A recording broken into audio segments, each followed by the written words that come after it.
Agung Ketanggung Joko paloro-loro ingkang sami ngampil upacaraning keprabon kawis tingal saking mandra tindaknya Sang Sinaranata nganti kaya temanten binayangkari.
Yo, Cong, ayo budal to.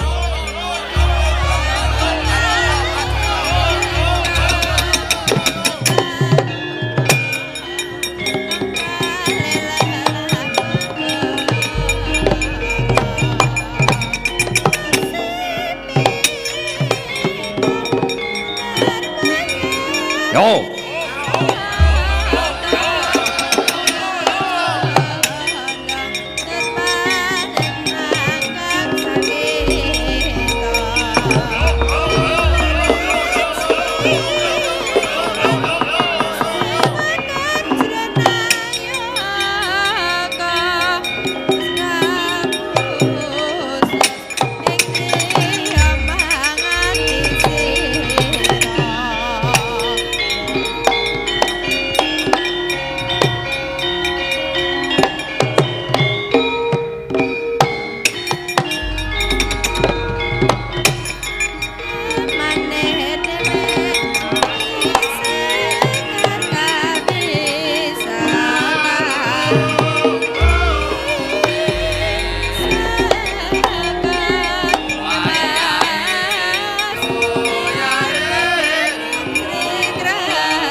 micil saking jroning praja mapan madyaning alaga kondanging para wadya sawega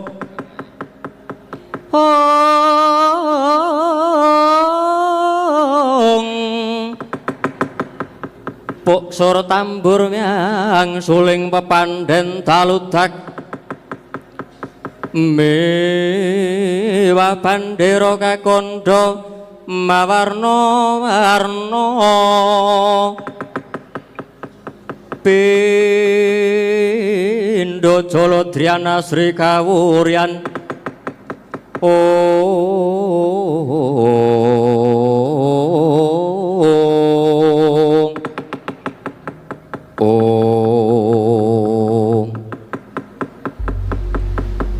Paman Setyaki lan Udawa kula nggih kula nampi dawuh saking Kanjeng Dewaji supados anggayuh kanugrahan wahyu kraton ing madyaning wana Kendhawana inggih nggih lajeng kepareng jengandika angger menika kados pundi jagat nekseni janma ngakeni bilih samba mekaten atmajanipun Narendra Gung Binetara ewadene malah kula mboten bombong nanging kupara rumaos awrat awit kula badhe rumaos lingsem menawi ngantos angrangsang tuna anggayuh lepat iba surak ing tiyang sak jagat lho nyuwun papunten nggih pikantuk lan botenipun kanugrahan menika mboten baken nanging ingkang wigatos jengandika menika namung winenangaken budidaya dene kodrating lakon kula aturi masraken dumateng Purbaning Hyang Wisesa sembah nuwun paman tutur saking jengandika Paman Setyaki badhe kula ugemi kinarya gegebengan sarta pamustuting diripun samba monggo bidhal dhateng wana Kendhayana paman monggo kula dherekaken nggih Udawa kula mangsa borong awakku iki wangi-wangana ya inggih nggih monggo kula dherekaken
Barat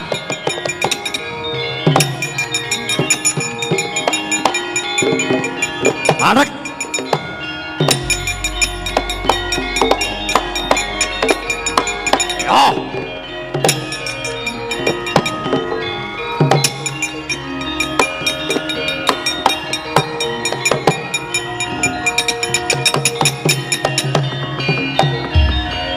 Jumangkahang rosru sesumbar Lindhu bumi gonceng gumaludhuk guntur ketuk Umup kang joloni dilumembak penyuku mambang.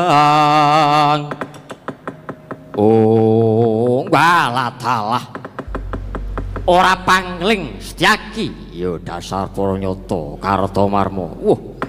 Yo bakal menyang endi wis Setyaki? Nderekake tindake anggere sombong gayuh kanugrananing wana Kendhayana. Wah, barung sinang lakumu. Mangertiya yen to dina samangko Kendhayana dadi sengkeraning para Kurawa. Kinarya Angger Lesmana uga bakal gayuh nugraha yen pancen mengkono. Ayo bebarengan nganti Angger Samba lan Lesmana mlumebu aning wana.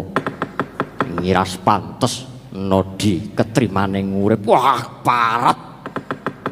Ora urung kowe kang bakal nrimpeti lakune para Kurawa. Muwa becik bali yo.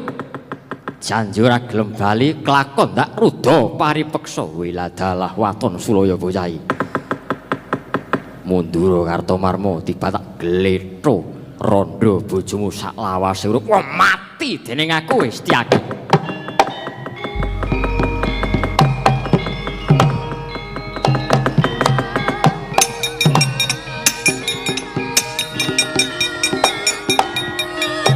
Oh.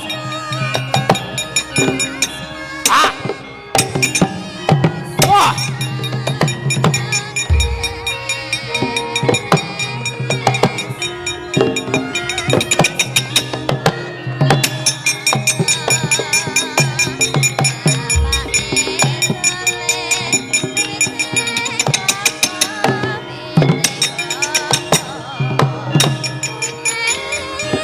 Parat.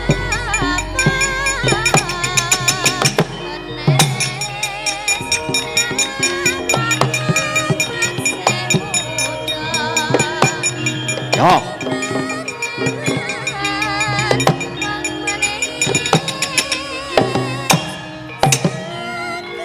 Ah.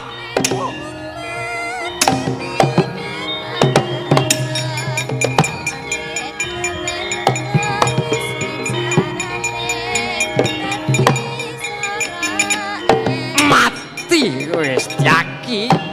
Yo. Yo iki tampan ono. Wah, kowe.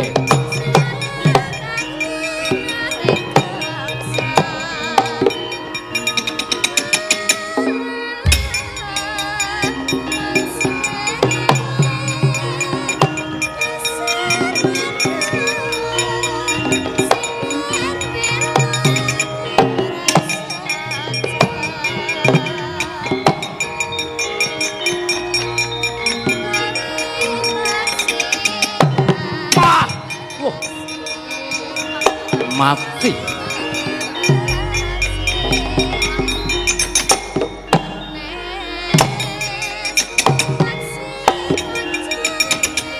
Ah.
Lah urung apa-apa kok wis dak kaya ngene Kurawa. Waduh.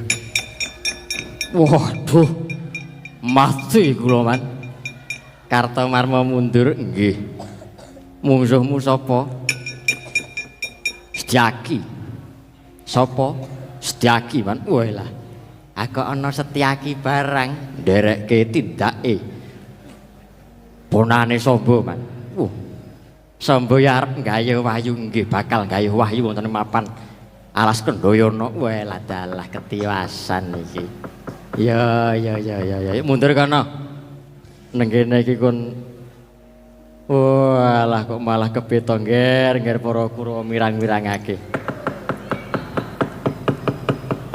Ayo Kurawa sapa sing arep maju mulih? Man. Sapa kuwi? Man iki sapa to kuwi? Kula, Man. Rene Cit. Mungsuhe sinten, Man? Mungsuhe Setyaki. Setyaki. Nggih, nek mung Setyaki, mungsuh Citraksi ora ana apa-apan. Tenane kowe iki ora nyok. Wah, gurawalan ora. Wah. Tak maju, Man. Janji kula kalah. Jenengan pinjing mantuke mlaku. Wah, kok ngono iki. Iki mau mangkat ngebis bareng-bareng kok muli terus aku mlaku ora. Pun Man rampung. Lho. Kowe iki mungsuh Setyaki. Anggih mungsuh Setyaki pun kula pun menang, Man. Gosik ta. Mungsuhmu Setyaki apa sapa? Lho. Setyaki ini kok. Sampeyan mau muni pripun? Mungsuhmu Setyaki ndang patenono. Wah. Ngopo? Salah pendengaran, Man. Kok salah pendengaran? Krungu kula niku kuwacin tekno. Bola-bali kuping kene amandel. Put. Kuping kok amandel pripun, Man? Kene arep musuh aku. Wayange ndang ditokne kene.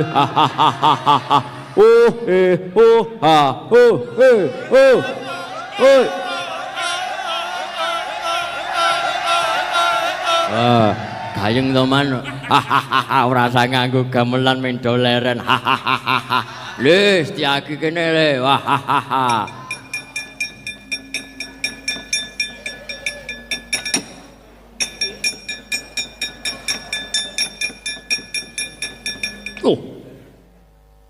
Menungso rambuté kaya brokoli iki sapa iki? Brokoli matamu kuwi. Ora apa-apa nek wis matak-matakke aku.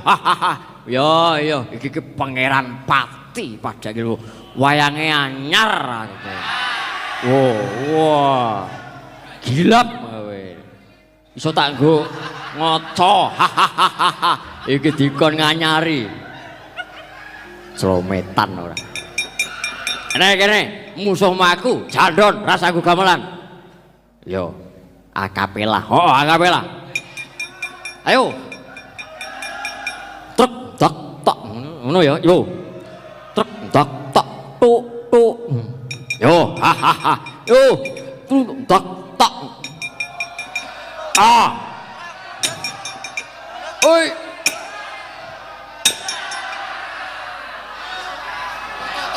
Aku urung-urung kok wis ngantem kowe iki. Wah, ya males. Aku pisan kowe pisan. Yo.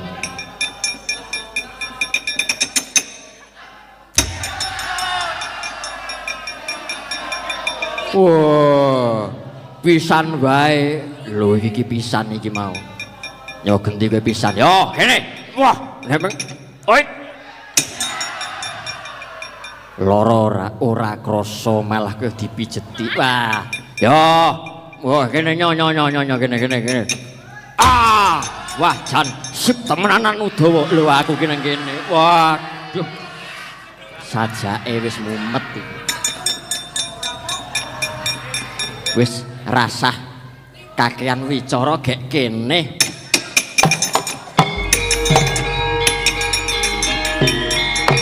Waduh.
nganggo sabun colek colek sabun menyek hae bagong bagong ora katokan katoke teles mergo dikumbah nganggo sabun colek colek sabun menyek hae dilurah bagong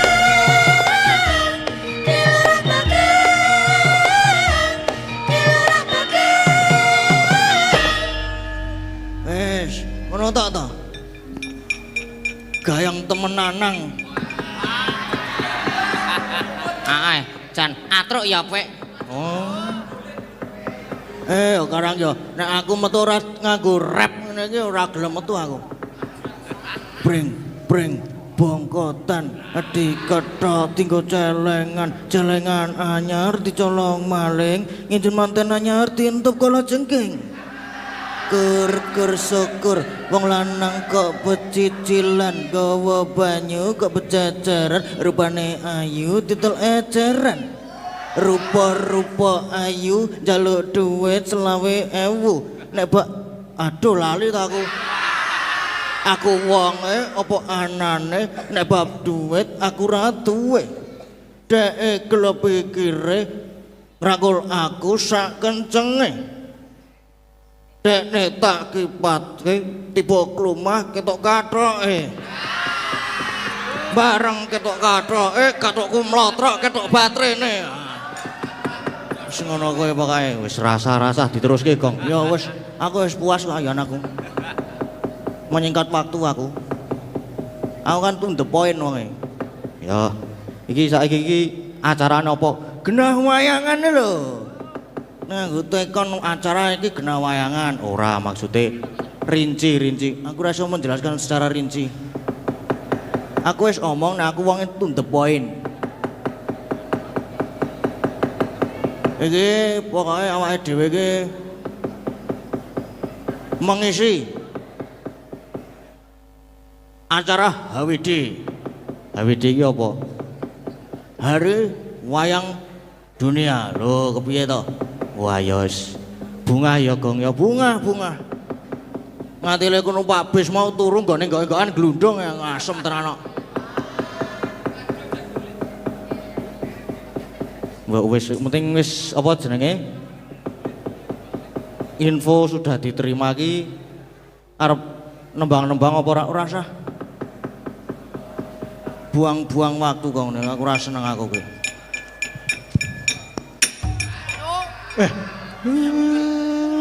bocah dolanan orang ngerti wayah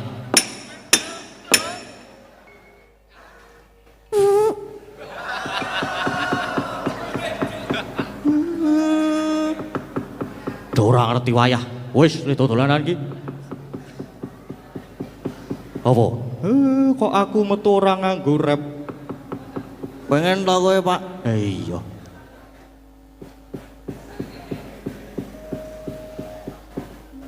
kawan ora ana gunane kabeh minggat kono nesu kae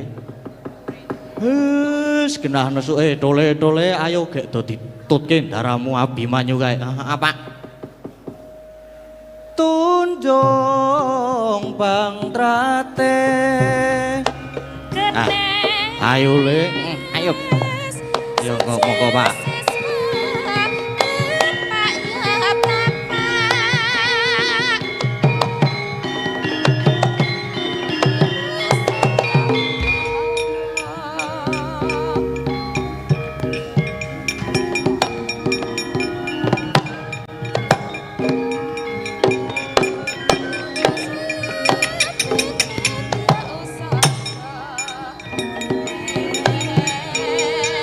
Eko. Oh, ayo.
Wah.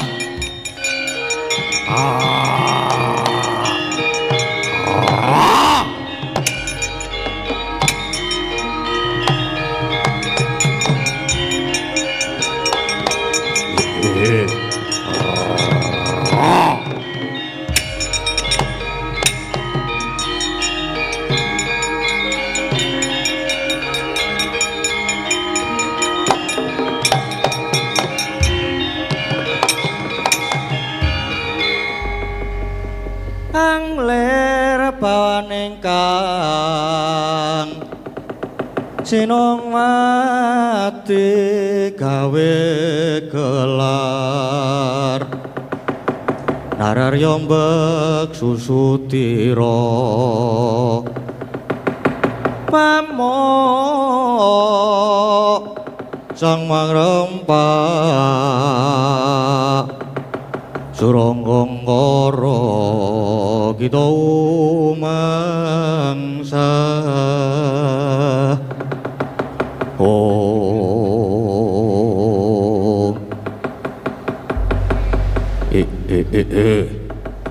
ana satriya lumebu ana krendha ana sapa satriya Plangkawati Raden Abimanyu kekasihku kowe sapa kang bau reksa alas kene aku jenengku Jaya Sudirga aku Jaya Lengkara ana wigati apa kowe lumebu ana alas iki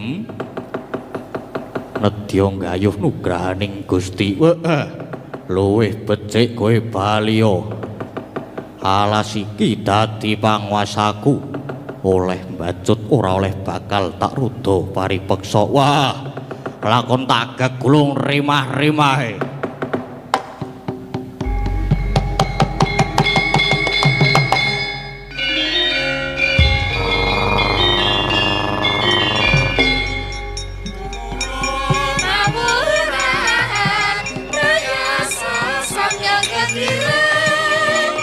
Arsa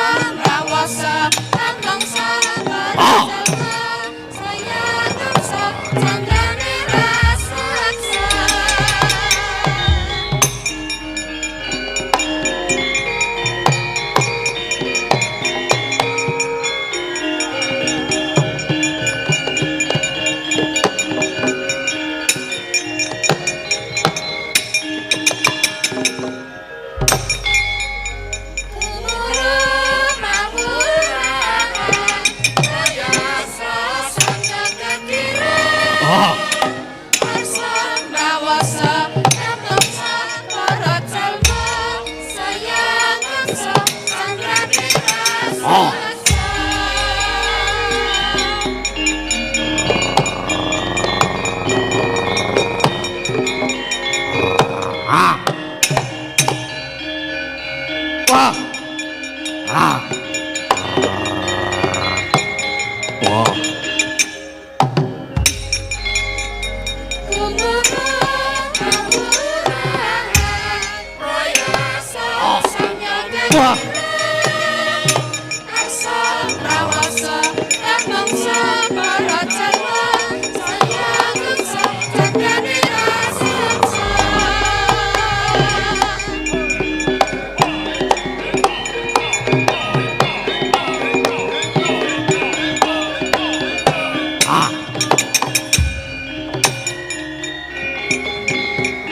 Wah.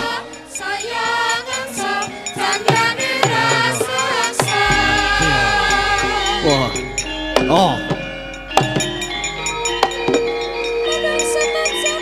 Ah. Solke. Solke.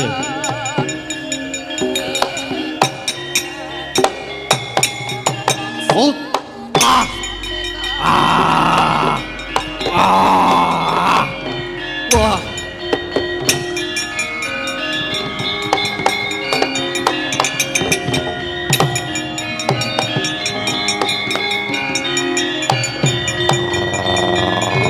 Wah.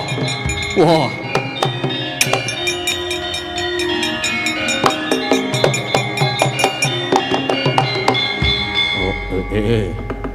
Kakang Jaya Sudirga tekaning pati.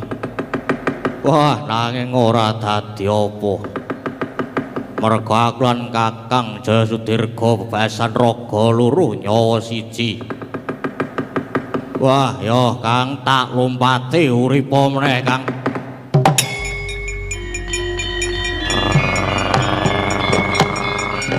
Wah.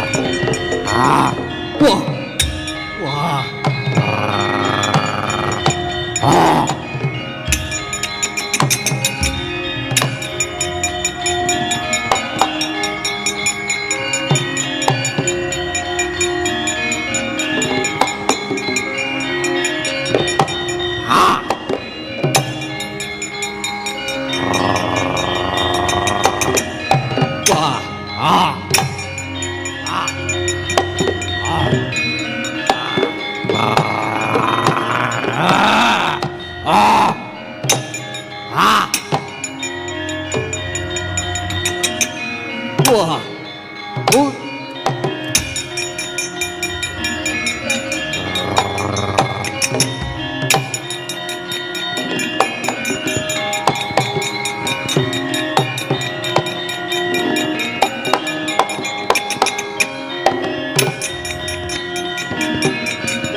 Loh.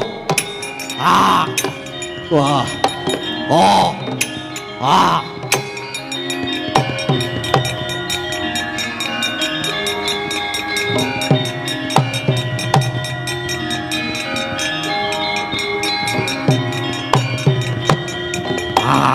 Wah, mudun. Wah. Wah. Ya, colke. Wah.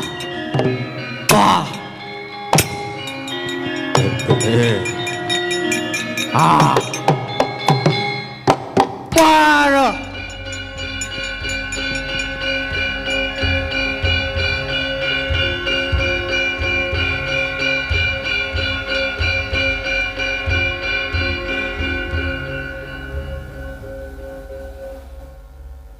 Loh. Pun suwuk niku ngaten lho. Fat out. Niku wau jenengan apake, Den? Tak duku Mbah Petruk. Wah. Asik tenan. Luar biasa. Siti mewah. Ya kok jenengan saged kiat junjung buta gedene semanten niku? Iya Petruk le latihan soale butane cilik-cilik. Oh lah. Aja dinalar ya Petruk. Nggih boten ajeng kula nalar. Pun monggo Den. Nglajengaken lampah riyen ya Petruk. Ayo derekno aku nggih ndika ngestaken dawuh.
putuku, Nger.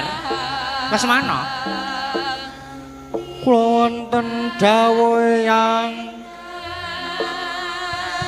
Kae, kula sing sisih Pratina kae ana wit gurda gedhe kang dumunung ana sak cedhahing Gundaka. Prayogane kanggo mapan Subrata minta anugrahaning Hyang Agung. Wis enggal tindakno aja nganti rondening gawe. Eyang. Tapa brata menika kangge menapa to Eyang? Kanggo nyambungke rasa lawan Gusti Kang Maha Kuwasa. Dimen sira bisa anggayuh kamulyan lair lan batin. Kula menika sampun mulya Eyang. Kula menika anak ratu, anake wong sugih. Mboten sapriyatin nggo mantuk mawon kula pun luwe Eyang. Oh, lah kondhong blekudu Nger Lesmana. Kowe iki calon ratu ya, Nger. Ratu kuwi kudu mumpuni ing saliring reh. Ora mung hidup madang wae. Kudu gelem prihatin lan prihatin. Mara gage wiwitana anggonmu semedi ya, Nger. Lah nek kula menika hidup ngombe kok, Mbah. Mboten madang ra masalah penting iso tuku ombe. Kowe iki ya meng padha wae. Wah, mara gage wiwitana anggonmu semedi ya, Nger. Iya, Nger. Wis aja sumelang. Pone yang lawan paman-pamanira Kurawa Nurada saka sak pembalang lawan jeneng sira, Nger. Nggih, Eyang matur sembah nuwun.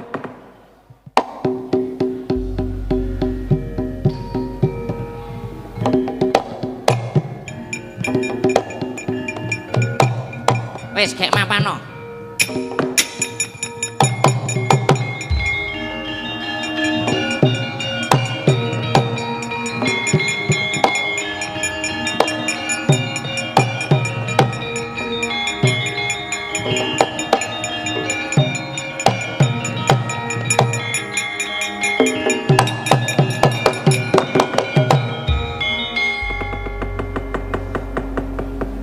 Meraina semubang Hyang Haruna.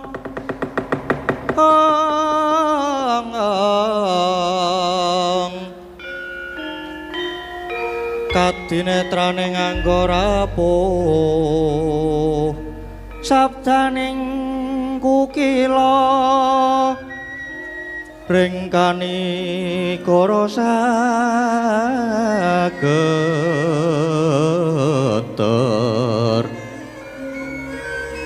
Kene tuaning kong ler wuwu sing bini panca ong.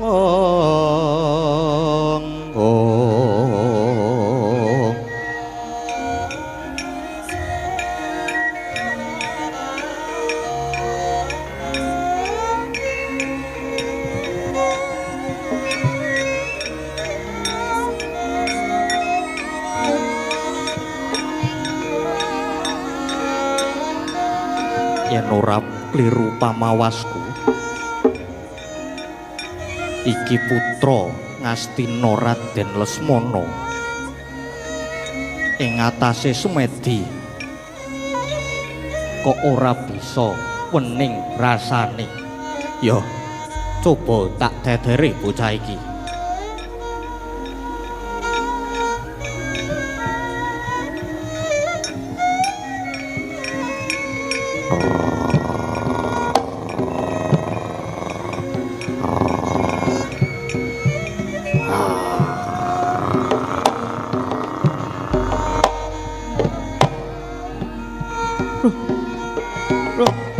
Eyang.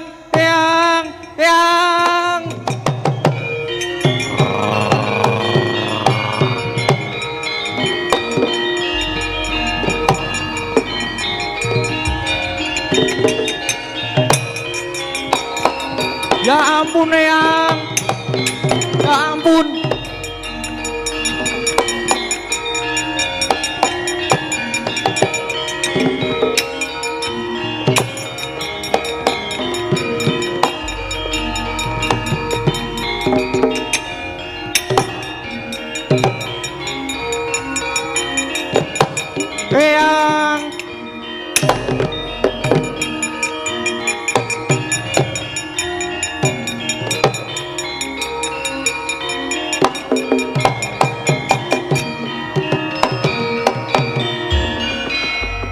Ger? Oh, lah kok mlayu-mlayu kaya mengkono. Kaya lagi doyak karo kewan ganas. Nggih leres Eyang. Leser anu leres sanget. Lah banjur kepiye? Doyak apa? Kula dioyak kali macan yang wah lah ya kujur jan jeneng sira gagal tanantuk karya pancen godane kaya ngono kuwi kok Ger sira ora kuat godha ana macan wae wedi. Oh lah dalah Lesmana Ger. Piye to Lesmana? Dadian ngono sira gagal tanantuk wahyu. Wis prayogane bali ning Praja Ngastina wae. Nggih Yang.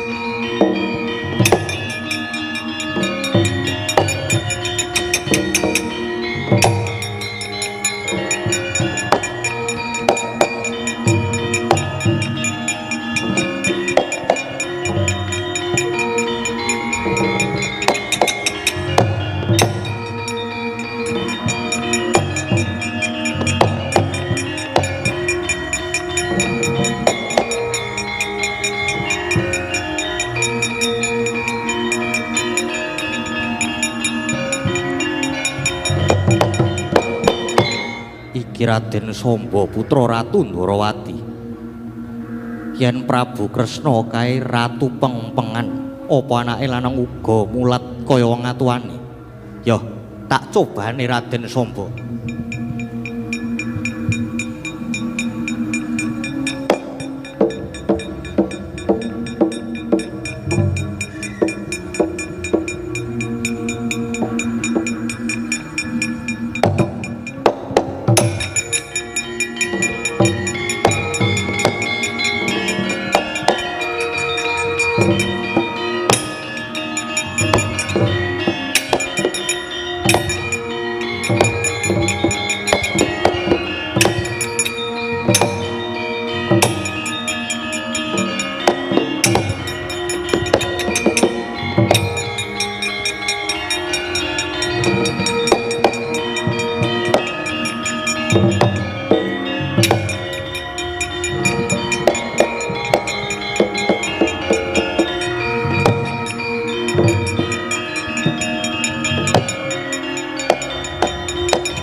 Apa to? Ora lidok ujare wong adaplok. Bola bali iki yen tekan mesti bisa ketekan Kang Ginayo. Tuladane iki kaya aku Raden Samba. Walah dalah. Dasar anak ratu kondang yen satriya limpat ing sembarang reh. Mula cetha aku iki satriya pinunjul titah kang pinilih. Awit dina iki jagat bakal kebrebekan marang kondanging Samba. Kang wis sembada boyong marang wahyu cakraning rat.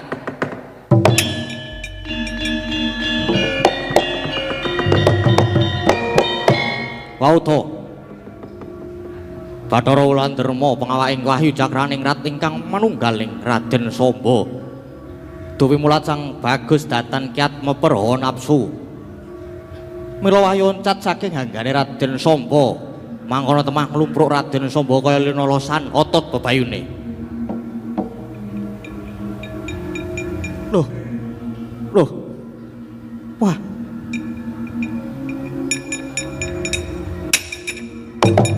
Loh. Wah, mati aku.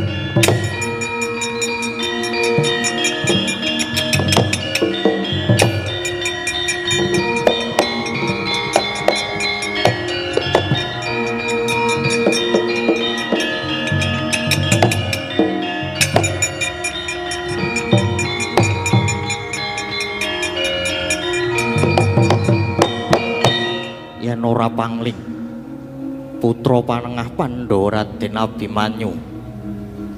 Yo mara coba tak jajali tak godhane Raden Abimanyu.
Satrio,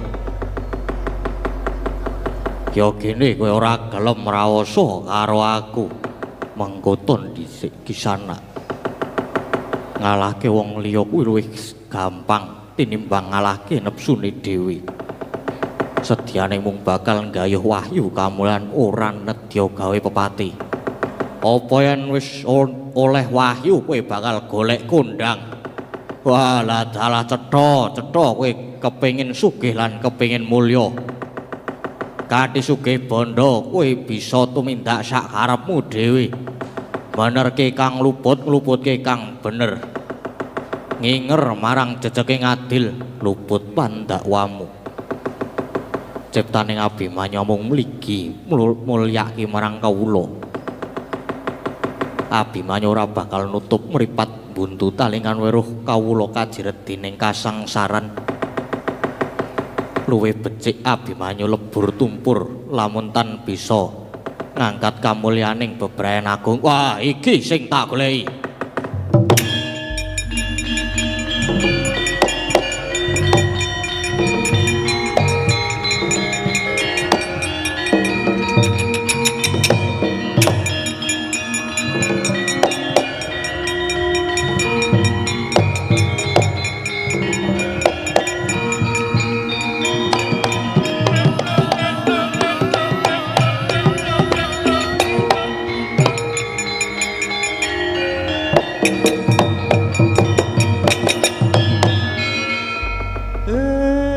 Mangayu Bagyandara dene Ndara Abimanyu sampun kasembadan gayuh wahyu cakraning ret.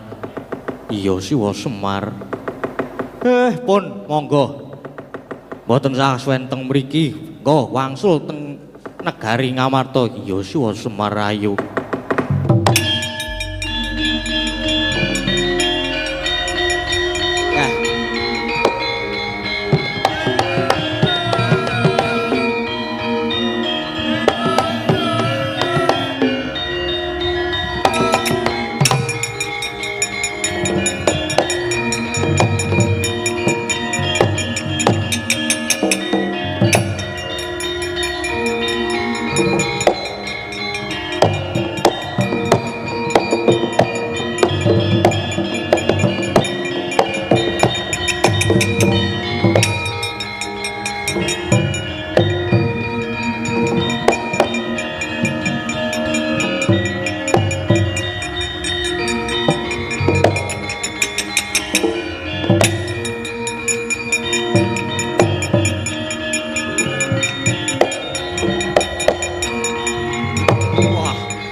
Purna gatining carita jeneng selawat ragali sasunderan apuranten wonten lebat kawula. Wah, Werkudara yo. Endi Wahyu Cakrane ra tak jaluk. Wah, tungkak tampanana. Wah. Wah. Wah. Wah, Bali.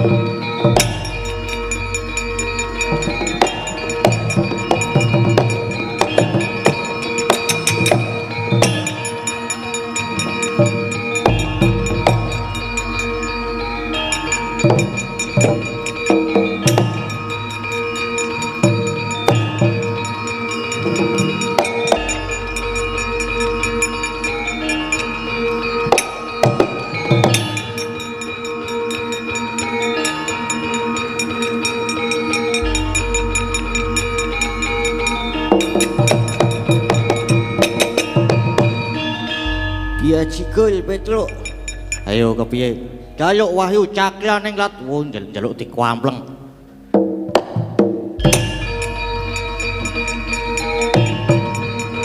Aduh. Aduh. Aduh. Aduh.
Juga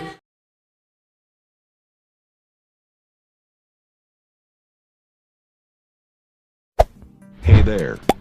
Subscribe to my channel. And also press this bell icon.